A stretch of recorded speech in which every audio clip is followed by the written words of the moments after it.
Muy buenas noches, compañeros. Buenas noches, licenciado. Buenas noches, licenciado. Buenas noches, licenciado. Buenas noches, licenciado. Buenas noches, licenciado. Buenas noches, licenciado. Bienvenidos todos. Buenas noches.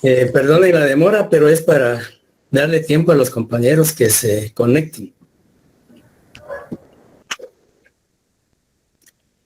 Ese es el, digamos, tenemos un pequeño inconveniente por eso, porque no, digamos, lamentablemente, porque tienen que atender otros cursos, no se pueden adicionar o incorporar a la hora indicada. ¿Sí me escuchan y ven la presentación? Félix, ¿se escucha bien? Está bien. Bien, entonces vamos a... Hoy iniciamos con el primer tema contenido en el programa.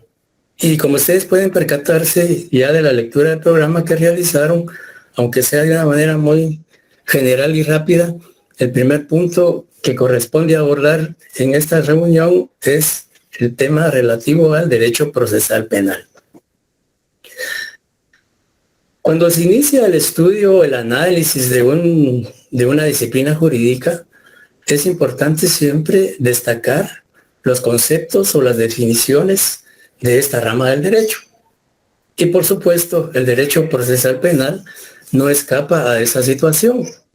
Y es importante definir el derecho procesal penal porque a partir de la noción, a partir del conocimiento que tengamos de la rama del derecho que vamos a analizar, pues ya nos permite tener una visualización amplia o general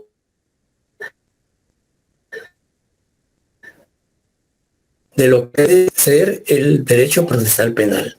Si yo, digamos, ahorita le preguntara con sus propios pensamientos o criterios, digamos, me expusiera, digamos, qué es lo que entiende o qué es lo que estima que es el derecho procesal penal. Es decir, ¿cómo definiría el derecho procesal penal? O sea, la primera interrogante que uno se formula cuando uno va a incursionar en el estudio de un, digamos, en este caso del derecho procesal penal, la primera pregunta que posiblemente nos formulemos es, bueno, ¿y qué es el derecho procesal penal? ¿Qué estudia el derecho procesal penal? ¿Cuál es el contenido del derecho procesal penal? En ese sentido, entonces, me gustaría que alguien de ustedes me pudiera exponer qué cree o cómo conceptualiza el derecho procesal penal. Licenciado, ¿le puedo dar una definición? Por favor. Se dice que el derecho procesal penal es el conjunto de normas jurídicas que regulan el proceso penal. Ajá. Muy bien. En efecto, o sea, la definición que el compañero nos está dando. Otra compañera, Juan Carlos Arias, dice que el derecho penal es adjetivo. Entonces, Licenciado, buenas noches. Buenas noches, por favor. Podría ser el conjunto de normas establecidas por el Estado que determinan los delitos, las penas y o las medidas de seguridad que han de aplicarse a quienes los cometen. Bueno, más que todo la definición que usted nos da es del derecho penal sustantivo. Licenciado, ¿sí? Disculpe. ¿Diga? Buenas noches, licenciado. El derecho procesal penal es el conjunto de normas de derecho público que establece los principios y regula los órganos jurisdiccionales del Estado para la administración de justicia, así como el proceso para la solución de un conflicto jurídico en concreto o en particular. Ajá. Muy bien. Realmente. Buenas noches, licenciado. Buenas noches. Le saluda Ligia Ramírez. Pues para mí sería la persecución de los delincuentes y las sanciones a las conductas de los bienes jurídicos y sociales e individuales. Exacto. Bien. Buenas noches, licenciado. Buenas noches. Para mí sería como un conjunto de normas jurídicas que regulan el derecho público interno y el cual regula también el proceso de carácter penal. Ajá. Muy bien. Eso sería eso. Sí, en efecto, cada una de las definiciones expuestas por ustedes tienen elementos importantes que encierran la definición del derecho procesal penal. Algunos me decían que el derecho público, en efecto, como vamos a ver en un momentito, una de las características fundamentales del derecho procesal penal es precisamente que es público.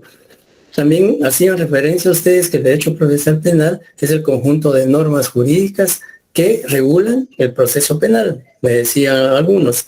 Y en efecto, todos han, digamos, proporcionado elementos torales en relación a la disciplina del derecho procesal penal. De tal manera que todos y cada uno pues tienen una noción, aunque sea muy elemental, de lo que es el derecho procesal penal. Y en ese sentido, pues vamos a tratar de exponer dos definiciones que concretamente encontramos en las distintas corrientes de pensamiento que han tratado de exponer, digamos, criterios en relación al derecho procesal penal. En ese sentido, entonces, vamos a encontrar acá dos definiciones muy simples, dos definiciones muy concretas, pero que encierran realmente el contenido de lo que es la disciplina del derecho procesal penal. La primera definición que aparece en la presentación relata que el derecho procesal penal es un conjunto de normas jurídicas, como ustedes atinadamente lo señalaron, que regula el desarrollo del proceso penal. Y en efecto, el derecho procesal penal jamás podría dejar de estar integrado o estructurado por un conjunto de normas jurídicas. Precisamente eso es lo que le da el matiz o lo que lo hace distinto de otras ramas de las ciencias, porque en este caso aplicado el derecho procesal penal al ámbito jurídico, pues definitivamente tendrá que ser siempre un conjunto de normas jurídicas, porque no pueden ser un conjunto de normas morales, un conjunto de normas sociales, un conjunto de normas éticas, etcétera, sino que necesaria y obligadamente tienen que ser normas jurídicas. ¿Pero y por qué son normas jurídicas? Pues sencillamente porque, digamos, el derecho procesal penal va encaminado a ser aplicado al ámbito del derecho, al ámbito legal, al ámbito jurídico. Y esas normas jurídicas, ¿qué es lo que regulan? ¿Qué es lo que estudian? ¿Qué es lo que tutelan? Pues sencillamente es el desarrollo del proceso penal. Pues como ven, es una definición muy simple. Sin embargo, nos da la idea de que el derecho procesal penal concretamente va a analizar, va a estudiar el proceso penal como tal. La segunda definición, pues también señala que es una disciplina jurídica que regula, quizá es un poquito más amplia esta definición, en el sentido de que ya no solo hace referencia al inicio del proceso penal, sino habla del desarrollo, de la finalización del proceso penal.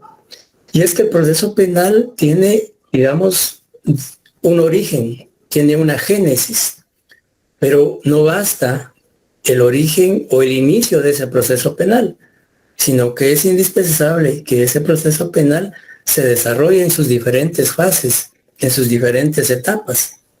Por eso la definición segunda es mucho más amplia, porque no solo comprende el inicio del proceso penal, sino también dice el desarrollo y finalización.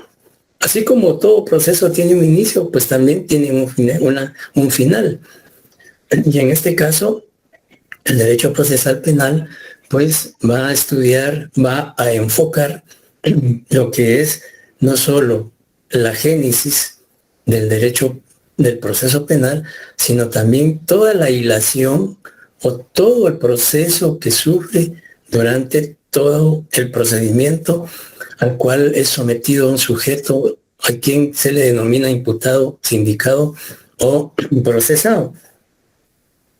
Y, por supuesto, luego de agotar todas esas fases procesales o todas las incidencias que implica el desarrollo de un proceso penal, pues va a llegar a una etapa final, que puede ser a través de una sentencia o puede ser a través de otra forma anormal de terminar un proceso penal, como un sobreseimiento, como una desestimación, como un archivo, etcétera, etcétera. Y por supuesto, ese proceso penal tiene que regirse, tiene que, digamos, observar las normas o las leyes relativas al derecho procesal penal. Entonces, prácticamente tenemos ahí ya dos definiciones muy concretas de lo que es el derecho procesal penal. De manera que si en un momento determinado ustedes les requieren que señalen qué es el derecho procesal penal, pues aparte del criterio que cada uno de ustedes expuso, pues ya con estas dos definiciones, pues tenemos ya, digamos, elementos necesarios y suficientes para describir lo que es jurídica y técnicamente el derecho procesal penal. ¿Dudas hasta el momento? ¿Sí me están escuchando, compañeros? Todo claro, licenciado. Es licenciado. Muchas gracias. Bueno, como toda ciencia jurídica y como también ciencias extrajurídicas, están revestidas de características. Y cuando se habla de características de una disciplina jurídica, concretamente se está haciendo referencia a aquellas cualidades o a aquellas circunstancias que hacen que se diferencie de otras ciencias o de otras disciplinas jurídicas. Y el derecho procesal penal como tal está revestido de ciertas características, las cuales vamos a abordar únicamente las más esenciales. Eso no significa que las características que señalamos en la presentación sean las únicas. Por supuesto que al consultar ustedes algunos textos o enciclopedias relativas al derecho procesal penal y, digamos, ver las características, pues pueda que encuentren otras que no están indicadas en la presentación. La primera característica del derecho procesal penal, según la mayoría de tratadistas y de autores, es que su naturaleza es pública. ¿Por qué será el derecho procesal penal pública? ¿Por qué tiene por naturaleza el derecho procesal penal el ser una rama del derecho público? ¿Por qué? Porque únicamente es aplicable por el Estado. ¿Perdón? Porque únicamente lo puede aplicar el Estado. Porque únicamente lo puede aplicar el Estado. Muy bien, muy buena respuesta. También lo puede reparar únicamente el Estado. Busca la reparación y enmendar, ¿verdad? Los actos cometidos. La función jurisdiccional del Estado lo ejercita a través de los tribunales de justicia, cuyas normas procesales son imperativas y obligatorias para todos los ciudadanos. Así es, muy bien, muy bien. La función general es de orden público. Ajá. Bien, en efecto, digamos, acertadamente ustedes han señalado la característica esencial del derecho procesal penal. ¿Por qué es que se considera que es su naturaleza es pública? Pues definitivamente, como ustedes lo señalaron, se estima que el derecho procesal penal, su naturaleza es pública porque regula las relaciones que se generan entre el Estado y los particulares que transgreden, que infringen o que vulneran el sistema jurídico penal. ¿Ya? Por ejemplo, a una persona se le imputa la comisión de un hecho delictivo. Puede ser un robo agravado, etc. Pero, digamos, él, al exteriorizar una conducta típicamente antijurídica y que pueda subsumirse o encuadrarse en un tipo penal, en el ejemplo que les ponía de robo, pues obviamente ha transgredido la norma penal, ha vulnerado ese tipo penal, digamos, afectando el bien jurídico tutelado de una persona, de otra persona particular, que en este caso es su patrimonio. Entonces, este particular ha transgredido la ley penal. Pero para que esa persona a quien se le atribuye la comisión de ese hecho delictivo pueda ser susceptible de investigación, de persecución penal y de sanción con posterioridad, pues definitivamente tiene que haber un órgano del Estado, como lo decían las compañeras que intervinieron, que a través de la función que constitucional y legalmente le ha sido asignado, pues ejecute las normas del derecho procesal penal. Entonces, una persona que ha cometido un hecho delictivo para ser investigado tiene que entrar, o por decir así un término muy común, el Ministerio Público tendría que ejercer su función constitucional, que es la investigación de delitos de acción pública y, por supuesto, la persecución penal. Y si esa persona va a ser sometida a un órgano jurisdiccional, pues ahí entonces ya interviene el organismo judicial a través de los tribunales penales para, decretar las medidas necesarias para hacer cumplir el derecho procesal penal a través del proceso penal.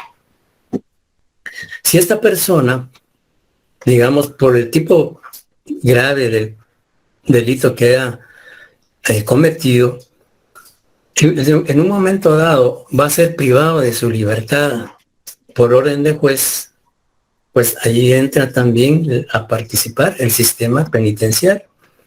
Entonces, prácticamente en este ejemplo interviene el Ministerio Público como ente responsable de la investigación penal.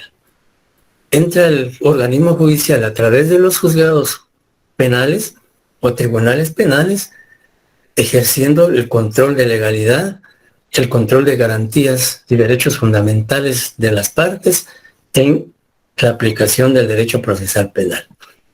Y también entra el sistema penitenciario en caso el sindicado sea privado de libertad.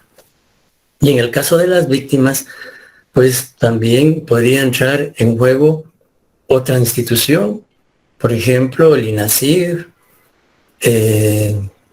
la Procuraduría General de la Nación, otra institución del Estado. Entonces, esa interrelación que se produce entre instituciones del Estado, del sector justicia, con el particular, pues hace que ese derecho procesal penal sea público. Y también se puede afirmar que el derecho procesal penal es público porque, la aplicación de sus normas es para la colectividad, para toda la sociedad.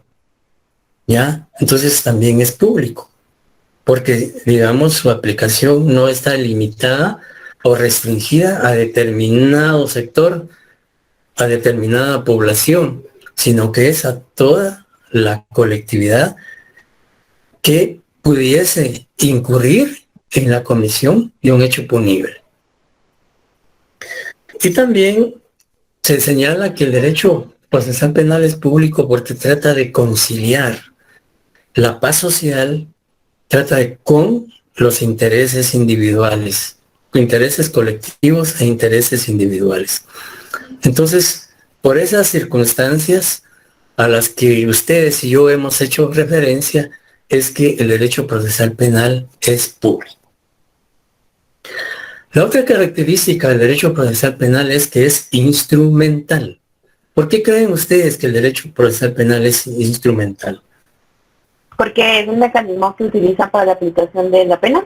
¿Perdón? Porque es el instrumento que utiliza el Estado para poder aplicar de forma necesaria y objetiva y obligatoria, dependiendo de las circunstancias de una norma jurídica. Muy bien. ¿Alguna otra opinión? Porque el Yo Estado lo que aplica estaba la ley diciendo penal es que contra ese el imputado mecanismo por medio de los jurídico mecanismos jurídicos que esta disciplina le otorga, protegiendo de esta forma a la colectividad y restituyendo la norma jurídica violada. Sí, en efecto. El derecho procesal penal es instrumental. ¿Por qué? Porque es el medio, es el vehículo o es el instrumento que permite la realización la materialización o concreción del derecho penal sustantivo. ¿Ya? De nada serviría que exista un código penal que regule los tipos penales y las faltas. Sería un texto muerto. Pero para que ese código penal pueda surgir a la vida jurídica, para que pueda ser aplicado concretamente, es imperativo que se haga a través de las normas del derecho procesal penal.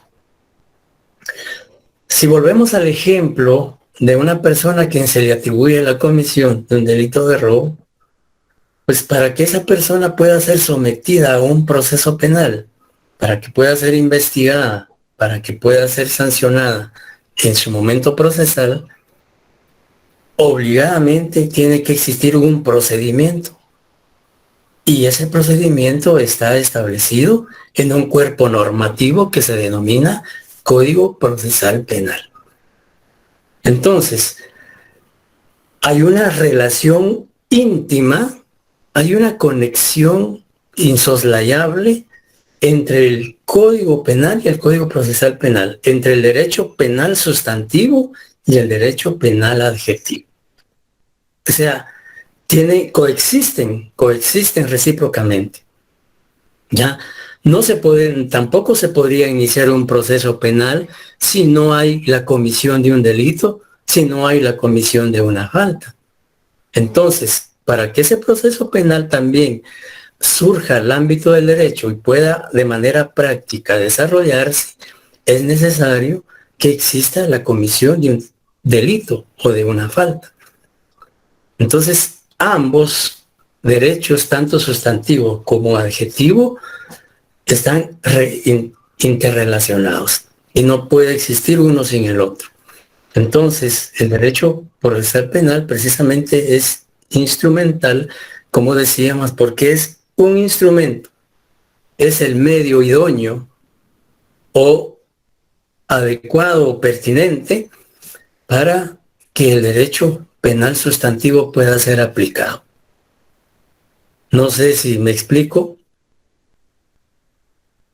Licenciado, ahí se aplica el debido proceso, el principio del debido proceso o la garantía, en todo caso, que otorga la Constitución, ¿verdad?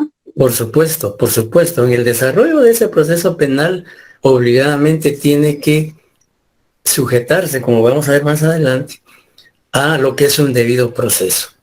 Y el debido proceso implica la observancia obligatoria de todas las formalidades y los requisitos que la ley establece, tanto constitucional como leyes ordinarias, aplicables a los casos concretos que deben observarse o deben cumplirse. O sea, el debido proceso, que el debido proceso es un principio general que no es solo aplicable al derecho penal. El debido proceso se aplica en todas las áreas del derecho, incluso el debido proceso se aplica administrativamente, en un proceso administrativo.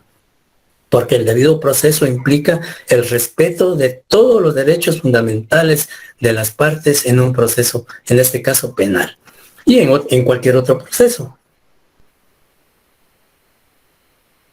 Bien, también se dice que el derecho procesal es imperativo. El término imperativo nos da a nosotros la idea de qué puede ser, cuando, digamos, a qué nos estamos refiriendo cuando hablamos de la imperatividad. ¿Por qué el derecho procesal penal es imperativo? ¿Por qué creen ustedes que es imperativo? Porque es obligatorio. Porque nos manifiesta una orden. Ajá. Porque, licenciado, es imperativo porque ahí no es que si yo quiero, sino que yo tengo obligadamente que cumplir esta condena o esta obligación de responder a los actos que yo cometí. Exacto.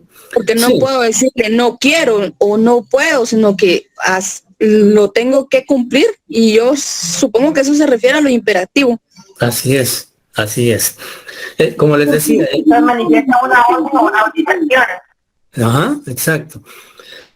Como les decía, la palabra imperativa nos da a nosotros la idea de que hay coerción, de que hay obligatoriedad, como ustedes lo decían. Entonces, el derecho procesal penal es imperativo porque sus normas se aplican aún en contra de la voluntad de la persona.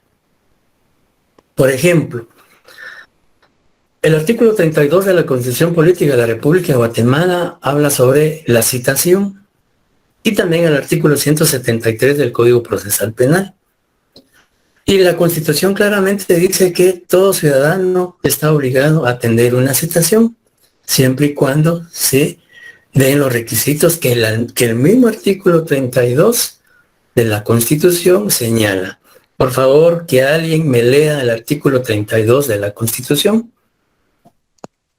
El objeto de citación. No es obligatoria la comparecencia ante autoridad, funcionario o empleado público, si en las citaciones correspondientes no consta expresamente el objeto de la diligencia. Gracias.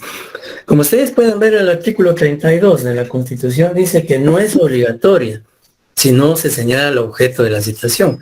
Pero si se señala el objeto contrario censo, entonces esa citación es obligatoria.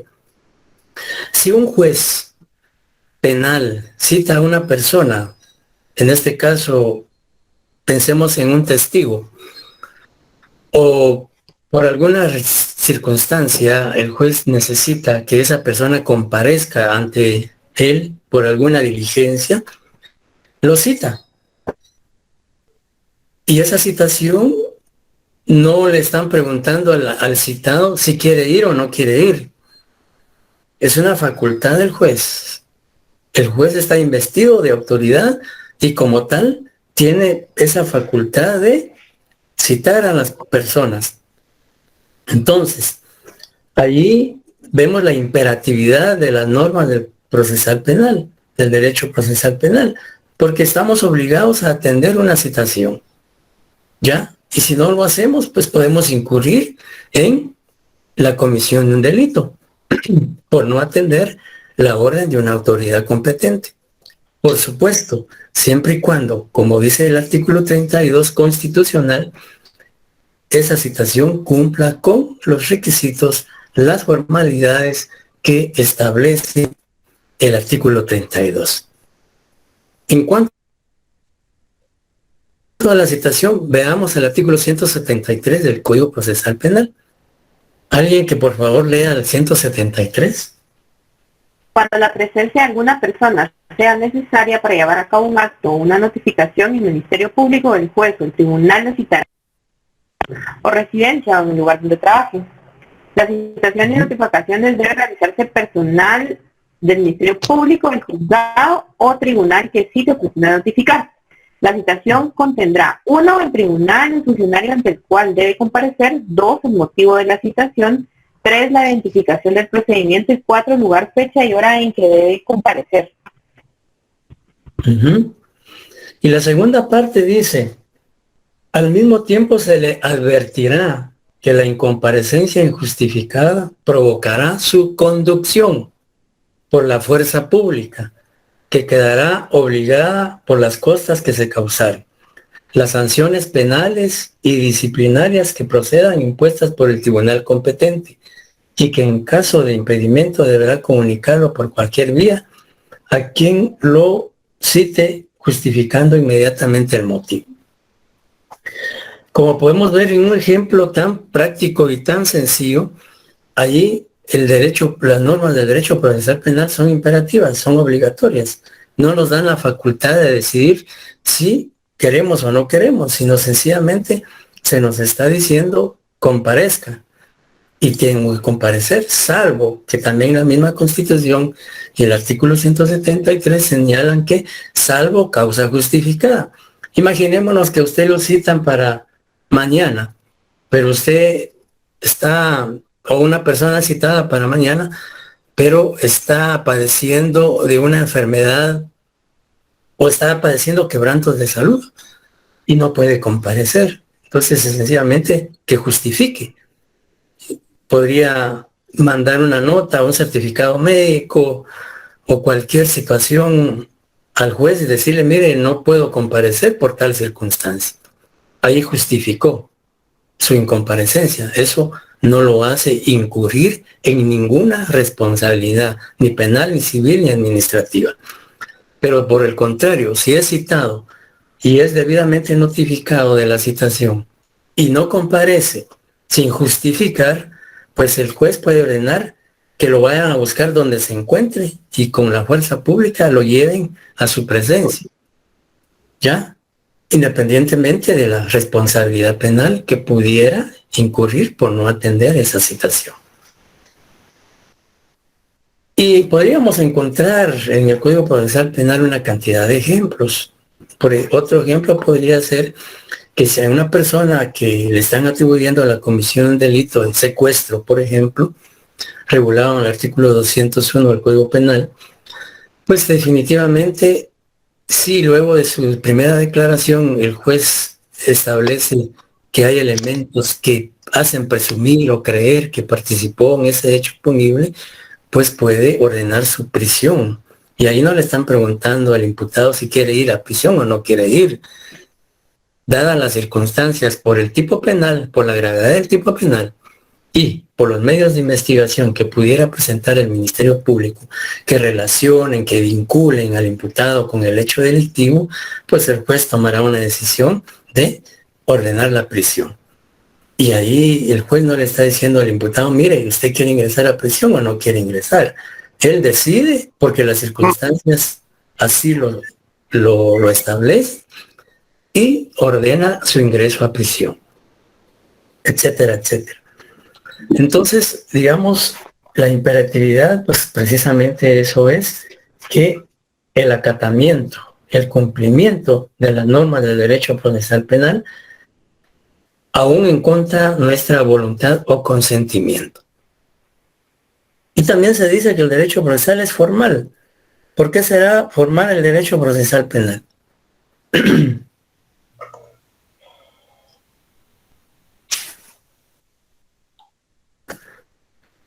¿Por qué será formal el derecho procesal penal? Porque debe cumplir una serie de requisitos. Ajá, muy bien. Sí, en efecto. Porque debe cumplir con una serie de etapas. Ajá, también, muy bien.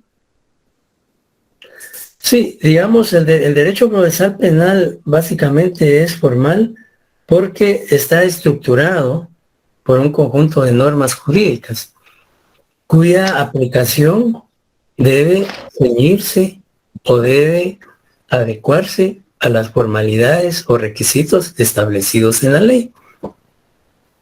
Es decir, por eso es formal, porque la aplicación del derecho procesal penal no es de manera antojadiza, de manera arbitraria, inobservando requisitos o formalidades de la ley, sino que su aplicación debe regirse por las formalidades establecidas, en este caso, en el Código Procesal Penal. Por ejemplo, hablamos nuevamente de la citación. O sea, hay requisitos, tanto la Constitución, en el artículo 32, como el 173 del Código Procesal Penal, claramente establecen qué requisitos mínimos debe contener una citación. Y entonces ahí vemos la formalidad de las normas del derecho procesal penal, porque esa citación no puede hacerse sin que se cumplan esos requisitos. Luego se habla de que el derecho procesal penal es interno. Pues también nos da la idea, en este caso, lo que es lo interno. O sea, el derecho procesal penal es interno porque sus normas se aplican únicamente en el estado o territorio que le da origen al derecho procesal penal. Por ejemplo, no podemos ir a aplicar el Código Procesal Penal a otro país, sino que el Código Procesal Penal guatemalteco, su aplicación es únicamente en el estado o territorio nacional, en el territorio guatemalteco. Si bien es cierto que hoy en día, en materia penal, hay tratados y convenios internacionales de ayuda mutua entre estados, pero eso no significa que nuestro Código Procesal Penal se vaya a aplicar a otro estado. No, sino que esa cooperación que existe entre estados en materia penal, por ejemplo, hablemos de los tratados de anticorrupción, los tratados de extradición, los tratados de delincuencia organizada a nivel transnacional, etcétera, pues hay una reciprocidad de cooperación en materia penal, pero eso es distinto a la aplicación propiamente del Código Procesal Penal. Es decir, el derecho procesal penal guatemalteco, pues su aplicación va a ser única exclusivamente en el Estado guatemalteco. Encontramos también que el derecho procesal penal es realizador. Y el derecho procesal penal es realizador sencillamente porque para que el Estado pueda, digamos, hacer efectivo el sistema de justicia penal, pues definitivamente tiene que valerse de no solo valerse de las normas jurídicas del derecho procesal penal, sino cómo va a hacer el Estado para aplicar esas normas jurídicas necesariamente a través de los órganos o de las instituciones creadas constitucional y legalmente para ese efecto. O sea, en otros términos, para que el derecho procesal penal se pueda realizar, pues definitivamente tiene que, como decía alguno de ustedes hace un momento, para que el Estado pueda ejercer esa función jurisdiccional y pueda realizar y aplicar las normas del derecho procesal penal, es necesario que existan instituciones que apliquen esas normas. Ya hablamos del Ministerio Público, hablamos del organismo judicial, pensemos en la defensa pública, pensemos en el sistema penitenciario, en la Policía Nacional, en el Instituto Nacional de Ciencias Forenses, etcétera, etcétera. Entonces, para realizar el derecho procesal penal, el Estado tiene que recurrir a esas instituciones para poder materializar las normas del derecho procesal penal. Y una última característica que no está contenida en la presentación es que el derecho procesal penal se dice que es autónomo. Algunos autores, posiblemente cuando ustedes consulten algunos textos o libros en relación a las características del derecho procesal penal, pues pueden encontrar criterios encontrados, valga la redundancia, entre autores que señalan que el derecho procesal penal no es, por decirlo así, absolutamente autónomo, sino que es relativamente autónomo. Y los relativistas sostienen su criterio en cuanto que ellos dicen que, siendo el derecho de consecuencia de, digamos, de la sociedad y que depende de la sociedad, pues eso lo hace relativamente autónomo, ¿ya? Sin embargo, la mayoría de autores señala que el derecho procesal penal en efecto sí es autónomo. Y ellos sostienen que es autónomo porque tiene sus propios principios, su propia metodología, sus propios procedimientos, sus propios, digamos, principios, doctrinas, etcétera. Y por lo tanto, pues esas características lo hacen autónomo o independiente. Si bien es cierto, se relaciona con otras ciencias, tanto jurídicas como extrajurídicas, eso no hace que sea dependiente, sino que necesariamente tiene que existir una relación, como vamos a ver más adelante, entre las ramas del derecho. Pero esa conexión o esa vinculación que pudiera generarse entre el derecho procesal penal con otras ciencias del derecho no la convierten en una rama dependiente, sino que es independiente precisamente porque tiene sus propios principios, sus propios procedimientos, sus propias teorías, etcétera, etcétera.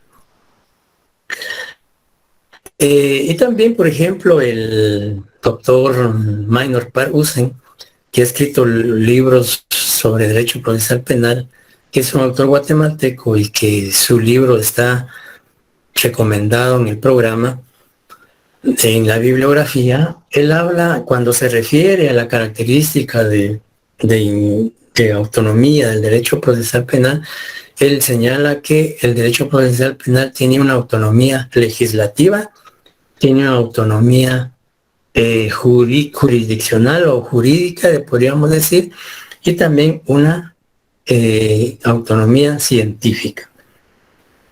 ¿Y en qué consiste la autonomía legislativa?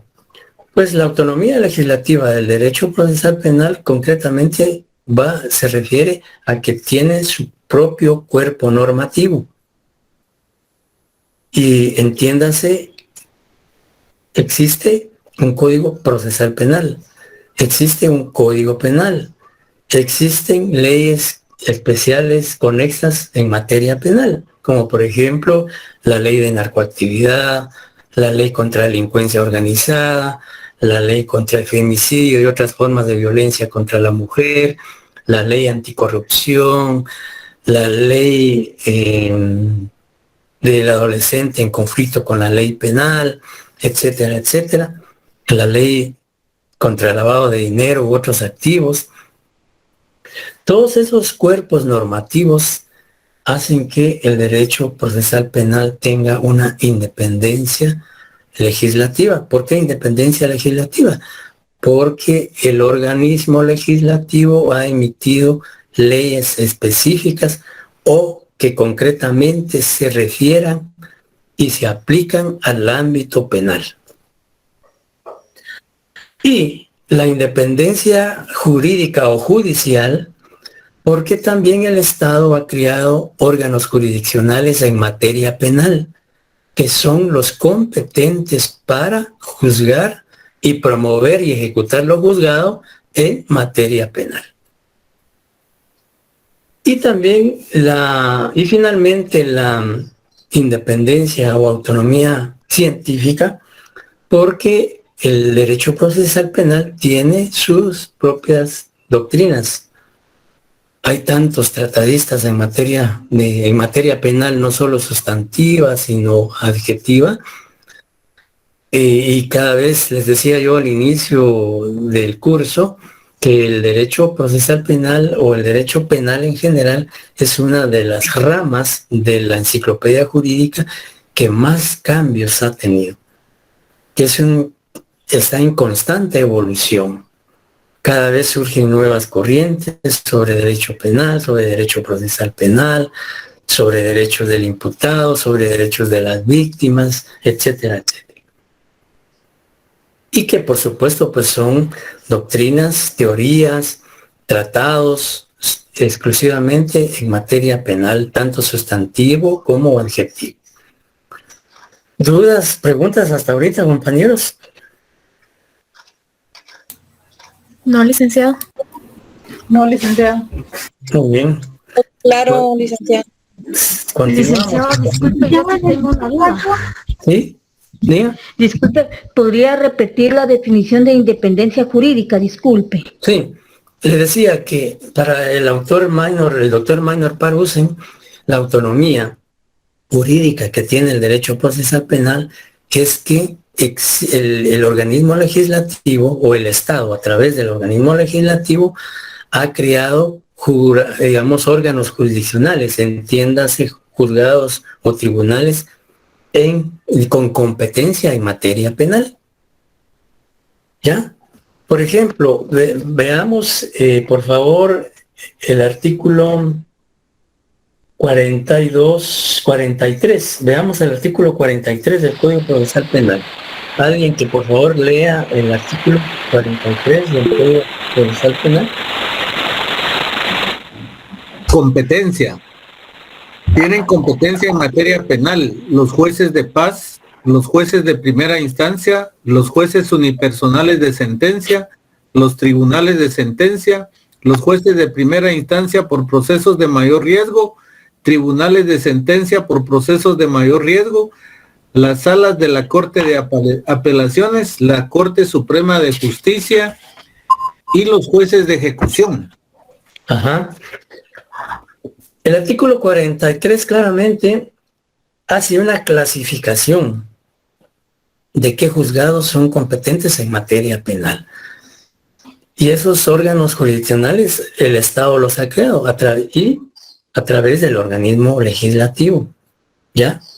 Y si nos vamos al artículo 203 de la Constitución, que por favor alguien le dé lectura, el artículo 203, no sé si la imagen, sí se está viendo la imagen. Sí, licenciado. Y su servidor se mira, ¿no? Sí, también, licenciado. Sí, también, es que aquí no, bueno, pero bueno. Artículo 203, independencia del organismo judicial y potestad de juzgar. La justicia se imparte de conformidad con la Constitución y las leyes de la República. Corresponde a los tribunales de justicia la potestad de juzgar y promover la ejecución de lo juzgado. Los otros organismos del Estado deberán prestar a los tribunales el auxilio que requieran para el cumplimiento de sus resoluciones.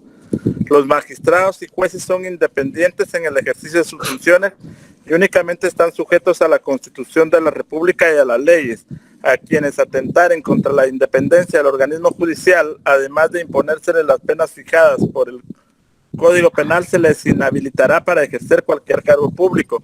La función jurisdiccional se ejerce con exclusividad absoluta por la Corte Suprema de Justicia y por los demás tribunales que la ley establezca. Ninguna otra autoridad podrá intervenir en la administración de justicia. Pues, compadre. Muchas gracias.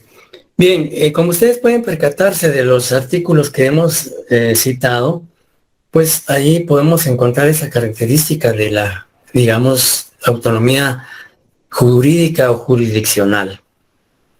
A eso se refiere la autonomía judicial o jurídica. Bien, nos vamos entonces a ver el objeto del derecho procesal penal. Toda ciencia jurídica tiene una finalidad y el derecho procesal penal no escapa a ello. Entonces, ¿cuáles son, básicamente, cuál es el objeto del derecho procesal penal?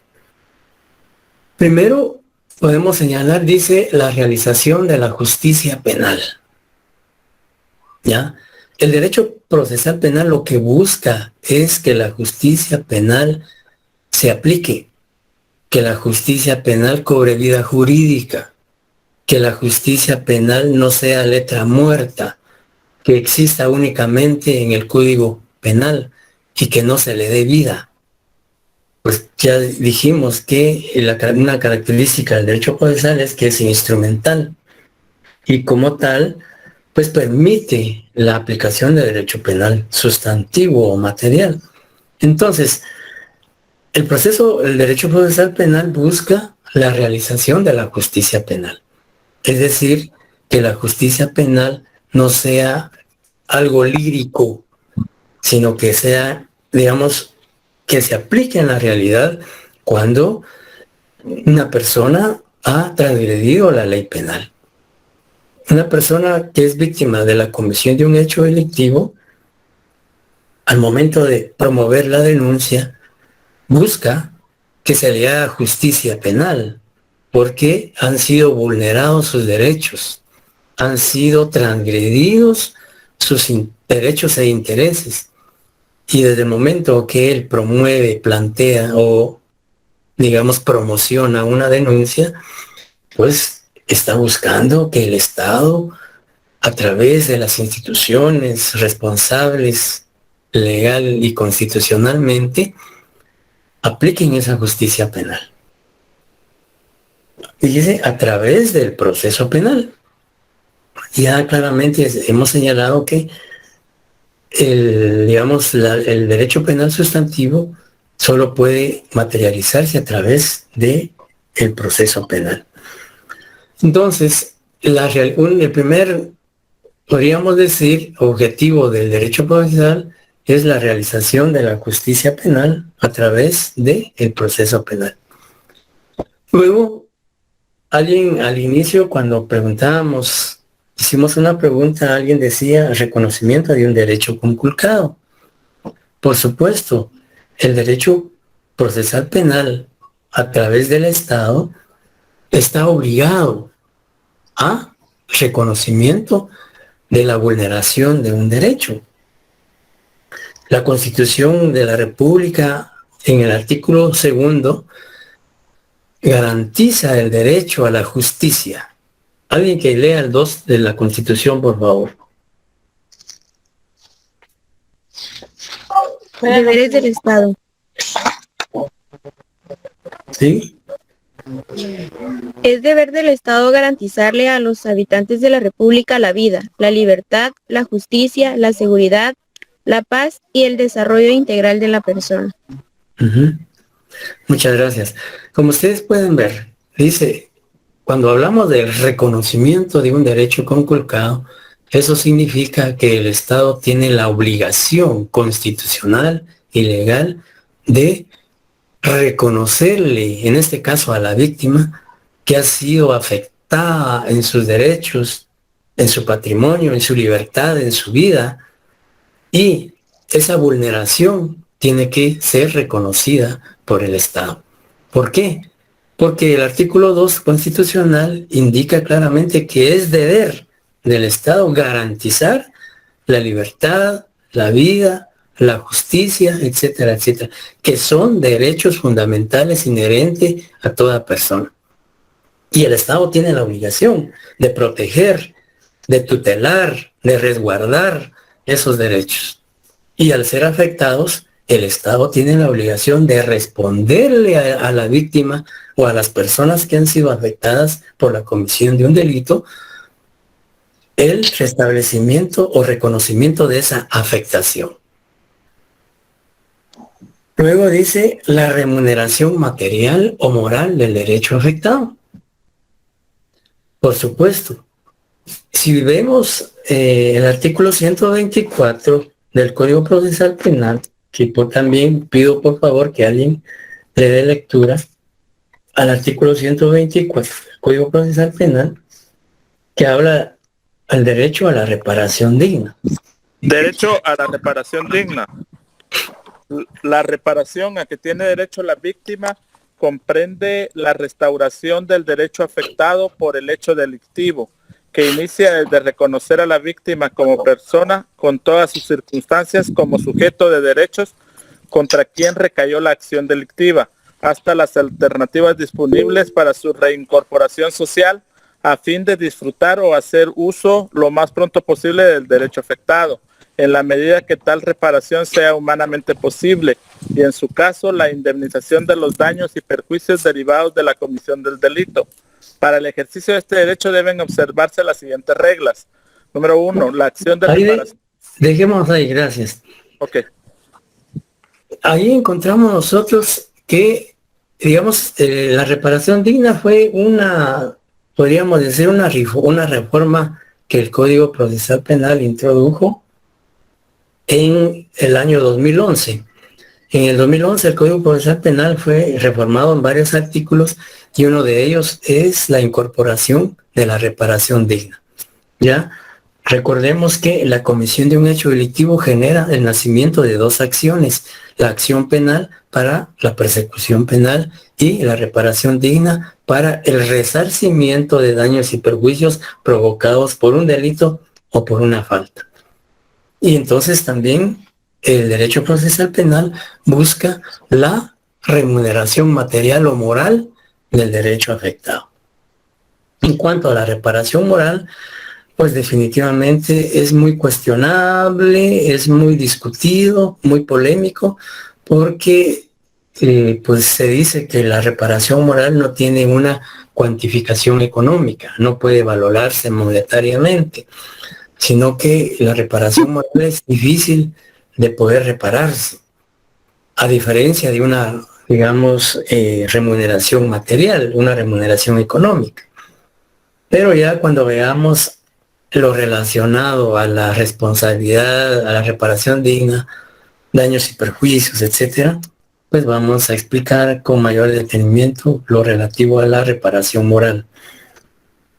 Y finalmente, el, digamos, derecho procesal penal también tiene como finalidad, dice, resolución judicial positiva o negativa de la pretensión del Estado a quien, dice, negativa de la pretensión punitiva del Estado, quien la ejerce por medio del Ministerio Público. Definitivamente, el derecho procesal penal siempre busca, aparte de los otros aspectos que hemos señalado, pues todo, en este caso, proceso penal debe concluir con una decisión judicial o también una decisión del Ministerio Público, pero va a tener siempre una final, digamos, una forma de concluir ese proceso penal. Si hablamos de proceso penal ante un órgano jurisdiccional, pues este puede concluir por una sentencia, que puede ser condenatoria o puede ser absolutoria. O puede ser también un sobreseimiento, puede ser un archivo del proceso, puede ser una desestimación, o también puede ser una medida alterna para solucionar ese conflicto penal. Que vamos también, son temas que vamos a abordar en su momento. Pero siempre va a haber una forma de concluir, así como el proceso penal tiene una forma de iniciar, también el proceso penal tiene diferentes maneras de concluirse o de finalizarse. Y por supuesto, como señala aquí esta última finalidad, dice resolución judicial positiva o negativa de la pretensión. Si una persona que es víctima del hecho delictivo presenta denuncia ante el Ministerio Público y el Ministerio Público, luego de agotada la investigación, determina la responsabilidad penal del imputado, pues prácticamente primero pedirá su aprehensión, luego ser sometido a todo el proceso penal y puede que llegue hasta un juicio oral y público en donde se discuta su inocencia o su posible responsabilidad penal. Y esa decisión va a concluir en una sentencia, que puede ser, como señalé, absolutoria o condenatoria. Dependerá de la valoración de la prueba que hagan los jueces en el juicio oral. Y de esa forma el Estado, dice, cumple de una u otra manera la función de garantizar la justicia. Y, por supuesto, en este caso, dice, la ejerce por medio del Ministerio Público, pero también es básicamente en cuanto a la investigación, pero también la cumple a través de los órganos jurisdiccionales si esta persona es sometida a un proceso penal. Miren, nos queda estos temas y no sé si, como prácticamente lo que seguiría es la relación del derecho procesal penal con otras ramas del derecho, si agotamos el tema por el tiempo o la hora o dejamos hasta aquí y continuamos el día martes con el tema. Continuamos el martes, licenciado. Bueno. Por favor, el martes. Bueno. Vamos a orar por mi pastor porque está malito. Bueno. Ahorita 8:15, gracias. Bueno.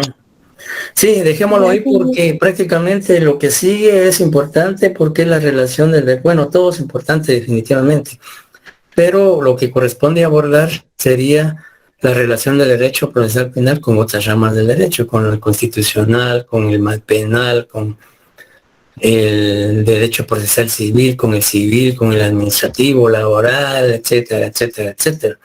Y eso nos implicaría prácticamente un periodo. Y aparte de ello, pues los otros subtemas que están pendientes. Y atendiendo a la hora, pues mejor concluyamos esta noche con el la primera parte del primer punto, para continuar el martes y concluirlo el martes. Y si no hay preguntas, dudas, pues entonces damos por concluida la... Licenciado, yo sí tengo una duda, disculpe. ¿Manda? Sí tengo una duda, disculpe. ¿Cómo vamos a hacer con la asistencia? Fíjese que no sé si el sistema ahorita automáticamente está grabando digamos, en los semestres anteriores, el mismo sistema, cuando el estudiante ingresaba o se conectaba, prácticamente el sistema lo registra. Y posteriormente a nosotros nos mandan el mismo sistema, nos muestra la cantidad de alumnos y quienes se conectaron.